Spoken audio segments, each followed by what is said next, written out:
Amy Sindicic here. Welcome to Idiom of the Day. Today's idiom is brush aside.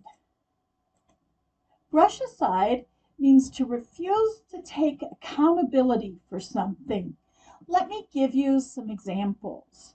The staff tried to brush aside the customer's complaints. Brushing aside complaints or criticism just kicks the can down the road as they will need to be addressed at some point. To kick the can down the road is to delay something to the future. To brush aside is to refuse to take accountability for something.